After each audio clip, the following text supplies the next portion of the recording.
Alright, response video. A couple of videos actually, maybe even three. Amazing Atheist, everything's subjective, says TJ. There, okay, he says so. So that's the proof, he says so. Light returns. Snarky. Video to Pink Moon, I don't know where that crap came from. So we'll just call him Turdite, I guess. You know, Turdite, yeah. Turd for brainite. I mean, just amazing crap. And now this little snarky kids. I'll play the little snarky kids video. So it's basically these nihilists again, objectively saying, you know, it's some kind of objective truth that everything's subjective. They're declaring it as a truth that everything is subjective, like really defiantly. Now, isn't that just too convenient? You know, yeah, let's validate nihilism by eliminating the capacity to do value equations in some objective way. It's not a subjective interpretation that value doesn't exist. They've just declared it because it's some sort of truth that they've logically demonstrated in some way. Except they haven't. There's no logic to it. There's no explanation for where the value went, where it disappeared to, what hole it fell into, why what we see, what we feel, what we experience, all the evidence is wrong, and somehow this idea that it all doesn't matter. You can be sitting in your little your bench seat for the Holocaust, or you can have a bench seat at the happy orgy, and those are the same events. There's no difference. You might as well have more of that and less of that, and it wouldn't make any difference whatsoever. It's all okay. It's all the same thing, because nobody can make a rational determination. I mean, it's just that statement in itself. Nobody can make a rational determination. That's their objective truth. That's the truth they say exists. I say that doesn't exist. There are rational statements and there are irrational statements. There are statements of truth that have a incredibly low probability of having any merit or justification or sensibility, let's use that word, low probability of being anywhere near sensible, and statements of value declaration or of truth that have high probability of being substantive, of having of being accurate, of being the truth, because they have a lot validating them. They have evidence traced through function and description of function, of mechanics. There is a mechanical explanation. So they want to just keep saying that everything we think, we feel. We feel about what life is. That's again the argument that's being made. We don't think about what our life is. And this is the nonsense. This is the reducing everything to a food preference, reducing everything to some notion of attractiveness in the love sense. Aesthetics. Everything isn't aesthetics. Some things are understood for what they are. Car. You go to buy a car. Some people will buy the car because the car is cute. Some people will go to buy a car because they are looking for a different standard of function. So they're analyzing the car for how it performs, how it functions. And they'll label a car good or bad for its function. Okay, for its ability to do the job they have described it to do, to provide the function at an economic way and all that kind of stuff. Those two analyses are completely different. They're different brain functions. It's just stupid to sit there and throw them in the same category and say it's all just subjective. One has analytics built into it, and one has rubbish built into it. Just complete nonsense and subjective mush. But everything isn't the same. All analysis is not the same.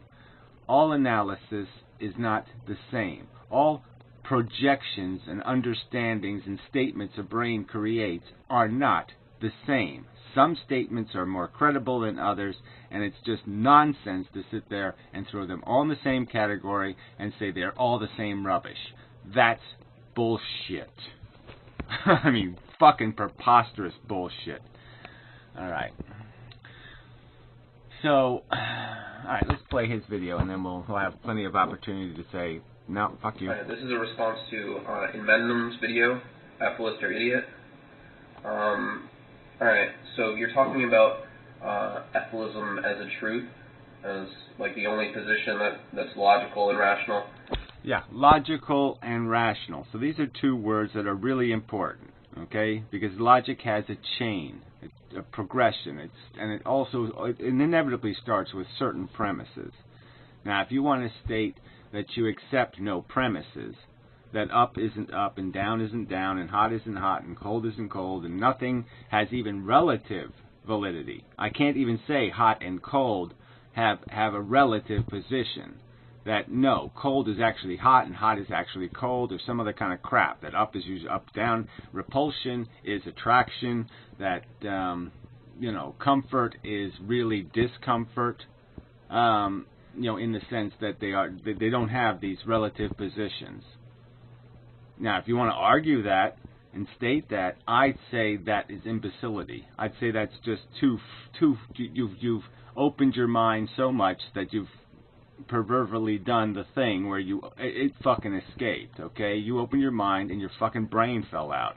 That's too liberal a perspective, that there is nothing coherent in the universe, that the force of attraction isn't different than the force of repulsion, especially when it manifests in a sentient creature that is motivated by feelings of attraction and repulsion.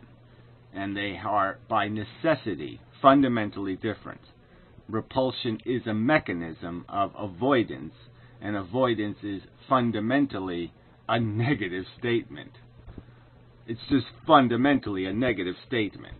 And so that's the logical premised open door to establishing an idea that there is some core value, some core solidity to this idea of a good and a bad as relative positions. No, I mean, really, there's good seats in the bus and shitty seats in the bus. It just is a fact, fucker. And it doesn't make much sense to me, because all you're doing is you're ascribing negative values to these physical processes. Yeah, you're saying I'm ascribing through what process? Oh, that's right, through an analysis, through a whole description of the analytics that go into manufacturing life. So there's a whole description of what the core mechanism is, what the core function is. I will add that, I have personal experience with sensation, so that one I'm really not going to argue about. I mean, that one's a given, that I have knowledge of sensations that I wouldn't want to spend 3 minutes experiencing. I wouldn't want to experience 3 seconds experiencing. They are decidedly and absolutely of no good value. They are hostile to good. They are obnoxious. And yes, from my personal experience, that God I know. You're not going to tell me, oh no, those experiences are really fun, and we really want to make a huge ton of those in the universe, because those are really excellent experiences. No, you're going to have to make one hell of an argument to come up with an explanation of how that's possible. How is your perception, your statement, your analysis stating that no, those two states have no absolute position, it's anybody can just make it up? Well, I'm stating to you there's no rational way I can find any possibility of mixing those two things up. Okay, gravity and energetic explosion are two different mechanisms. In is different than out. It can't be. You can't invert them without a rational explanation of how that inversion could possibly take place. From what possible perspective could it be possible that holocausting is a lot better than bar hopping? Yeah, I just don't think you can do that with some sort of rational statement. That you see in nature and biology. And Well, the physical processes, right? They can be called truth. They can be an objective truth. Your take on them and your perception of them is not truth. Yeah, well, what is that? Again, so just make some ambiguous, undefined statement about what statements, what premises in the logic are subject to this low probability statement of yours, that they're not true. They have a low probability of being an accurate description of the reality.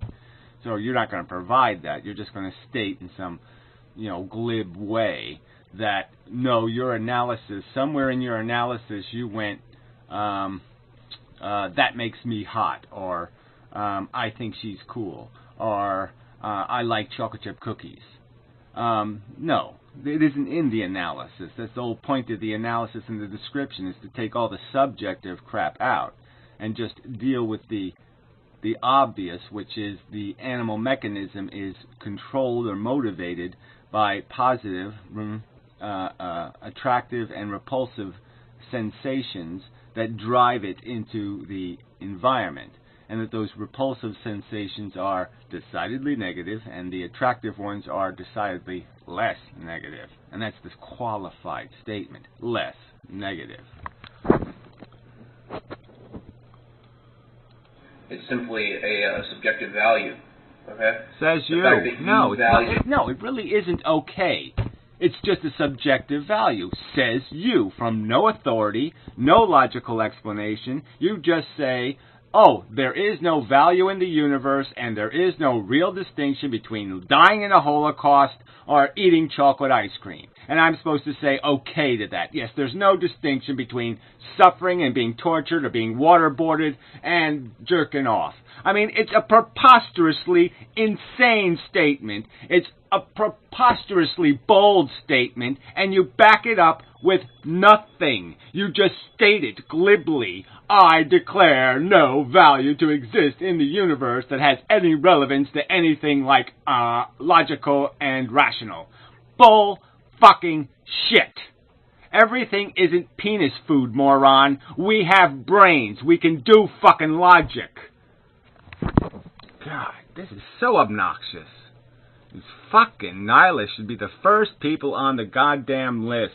Life, negatively, doesn't mean that your position is correct. Well, again, the analysis is what made the position. The position didn't come out of the ether. I didn't just go one day, life is fair. No, I had to sit there and live it and then experience it and then analyze it and then think about it and think about what has controlled my perception of it and what blah, blah, blah, and do this whole analysis. And then we sit there and we take the facts now and we look at them without God and without all this other bullshit and tradition and all these other holistic notions and all these circle of life crap, and you start to look at the real mechanism and you say, what does it do? Oh, that's right, it creates needs that don't need to exist. Oh, that doesn't sound quite right. What else does it do? Oh, it makes need messes. That is, it puts things in harm and then extracts some of them out of the harm. But, of course, it leaves some to burn to death. So, what is that? Is that an accomplishment? You make a mess and you clean up half the mess. I can logically understand that if there was any machine that did that, I wouldn't buy it. I wouldn't put a nickel in it and say, let's have more of those in the universe. The mess-making machine that only cleans up half the mess it makes. Yeah, I don't think if there was a machine that just, spewed vomit, that anybody be putting fucking quarters in it, moron. Do you have a rational explanation how it would be a good idea to make a mess-making machine that only cleans up half the mess it makes? No, I don't think you can do that. That's just how you look at it. Says you. I can view the world as aesthetically pleasing. I can think... Again, I can view the world as aesthetically pleasing. Okay, so people sit there and give you a whole analysis of replicating DNA molecule, the mechanisms of a conscious brain, how it's working basically with two mechanisms, an initial sensation response that creates a motivator for the intelligence to solve the problem of the negative sensation. So even though our intelligence has recognized the negative sensation as a problem needing resolution, you're saying it's a low probability fact that the negative sensations are in fact fact a problem. They're really not a problem. It's the stupid intelligence doesn't understand that being in horrible pain is not a bad thing. It's a fucking fantastic kick-ass thing instead, because our brains are somehow too stupid to figure out the difference between horrible pain and suffering and deliriously delightment. And then now you fucker, because you're a nihilist kook, will bring up some sort of thing like, well, some people like to have telephone poles shoved up their ass. Well, those people are already in pain, and that's why they want to shove a telephone pole up their ass. That's like they just was a whole bunch of videos on self-harming. These are people who are already in horrible pain, and the only way to get out of their pain is to fucking drive more pain into them. That's the only way they can control it. It's the only way they can take control of it. Emotional pain, of course. So again, this is just bogus. They're not fucking making a choice between fun and unfun, okay? They're making a choice between horrible unfun and an extraction method that might be less unfun. Where less unfun might be appealing.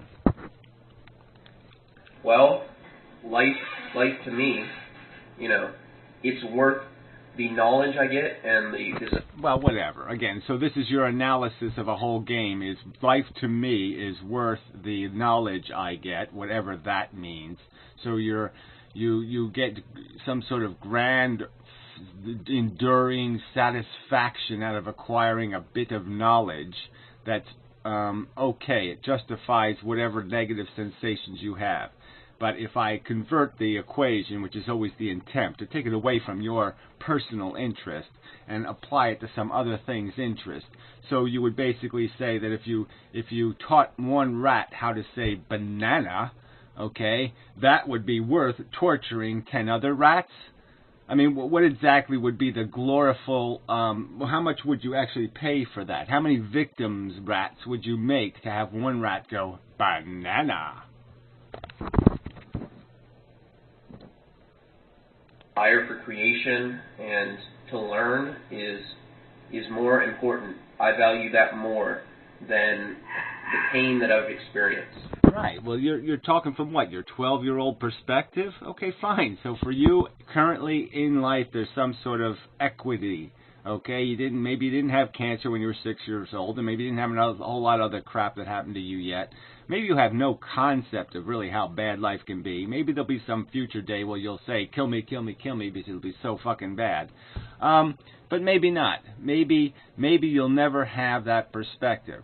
We would hope that human beings could argue or understand that if it was happening to somebody else, you might be less inclined to watch it happen. You might look at the equation and say, wait a minute, that doesn't really make sense.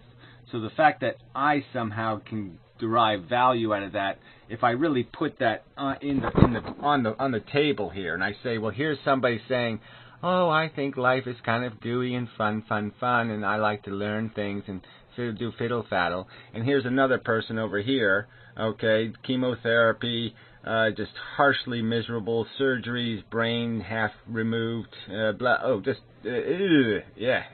really horrible. Okay, so someone's yelling, kill me, kill me, kill me over here. Somebody's going, oh, life is a little gooey, booey. You wouldn't be able to look at that equation and simply say, no, that's really stupid. That doesn't make any sense at all. This guy doesn't even, this experience of learning fun is totally useless. You don't even need that. That's like needing to play baseball or needing to watch football or needing to watch American Idol. Who the fuck really needs to do that unless they get addicted to it or something? I mean, that's just complete tripe and garbage. And so why would you accomplish something that doesn't need to be accomplished, satisfying some need, I need to learn? Why would you do that at the expense of this horror, kill me, get me out of here, I can't stand this is awful, blah, blah, blah, blah. I don't think you do it. I don't think if you had to fucking, torment and torture 6-year-old kids to do your stupid little learny thing that you'd goddamn do it. I really don't. Or the suffering I've experienced. Or, anything. It can really be any position, because all it is it's just a subjective value preference. My position is no. A subjective value preference. So again, if a car if I make a machine and it's a gasoline making machine, and I have to put in more gasoline into the machine than it makes, it can't be stated that the machine is unfunctional, that it is qualifiable as not functional. It doesn't do what it needs to do, which is produce more gasoline than it consumes. And it's your argument that statements about the value nature of conscious events, Holocaust versus ice cream shop goodies, that those have low probability of accuracy, that there's absolutely no probability that such distinctions have any distinction. It's your statement that it's a high probability truth that there is no difference between those two things. I mean, it's just stupid. To argue subjectivity in the first place implies there is no truth. To imply that the truth is only accessible through subjective interpretation. Let's say there was a value truth. You're basically saying we can't see it logically, we can't see it rationally, we can only fall on it accidentally. And you accidentally fall on the idea that, oh yeah, no, it's really cool to torture things, and it really sucks for things to be comfortable in their nice warm bed and having little nappy horny dreams. Those two things, right? So if my brain inverts those two things through some fucking disease, which would likely be the only cause of such a thing, I'm really enlightened. I have the enlightenment tumor, and now I'm seeing the true real world. It might be subjective, and nobody knows I'm right because it's subjective, and so nobody else can see it because it's only personal to me, and only I see reality, right? So you got two alternatives. You're saying either insanity can define the truth, or there is no value truth, which I say is an incredibly, preposterously low probability statement. There's no probability you're going to be correct in that argument. There's no probability.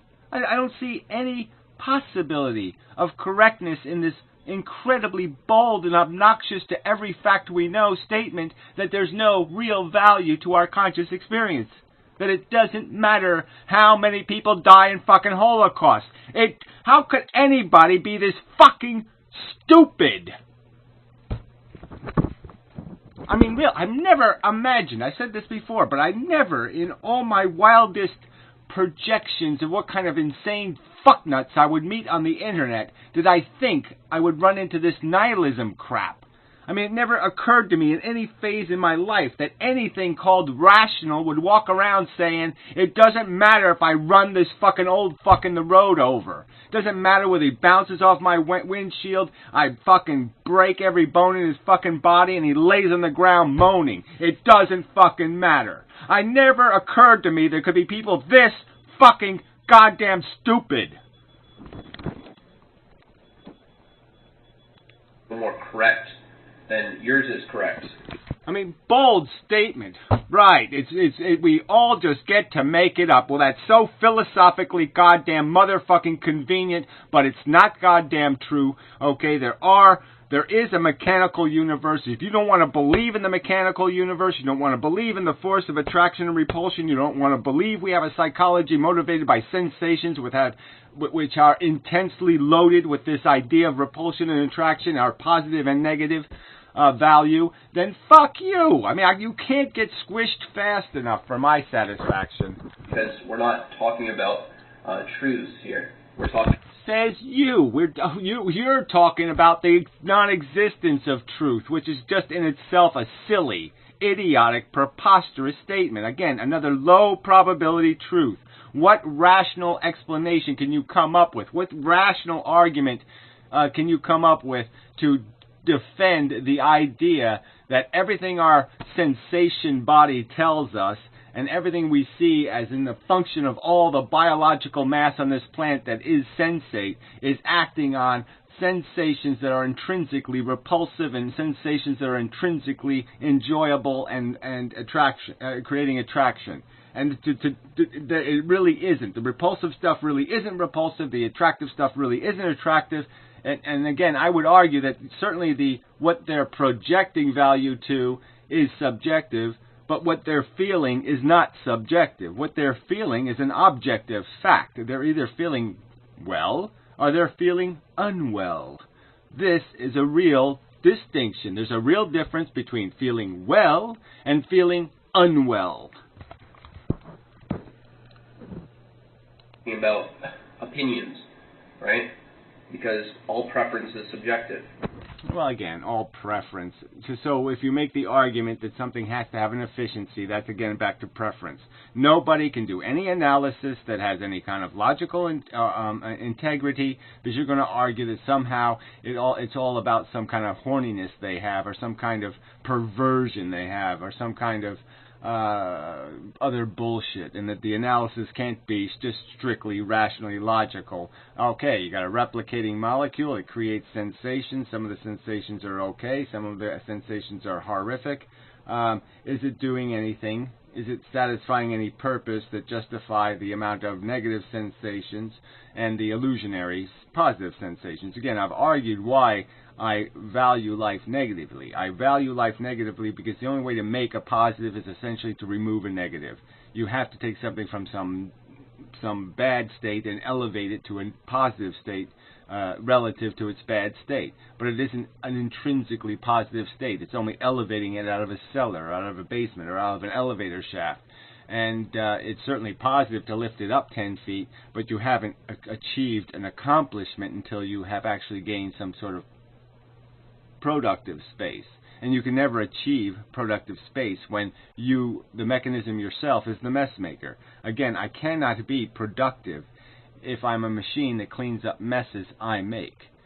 Okay, the fact is, human beings, animal life creates all the need that exists in the universe. Without the human life, without the sentient life, there is no need. That's a simple, logical statement. Deal with that, argue that, but to play this game like there is no argument, that there is no analysis that goes beyond some sort of subjective, I think life is pretty, I mean, this is just bullshit. We're not saying I think life is ugly for no good reason. I think it's ugly from some subjective reaction I've had to it. No, it's an analysis of what it's doing, what it's made out of, what its motivations are, in the sense of what creates its product. Deal with the analysis, not this babble, this bold, obnoxious statement that value doesn't exist. Why? Because no one else is allowed to know anything? Oh, how interesting. You're allowed to know it, but we can't know something different. Fuck you. Yeah, fuck that shit.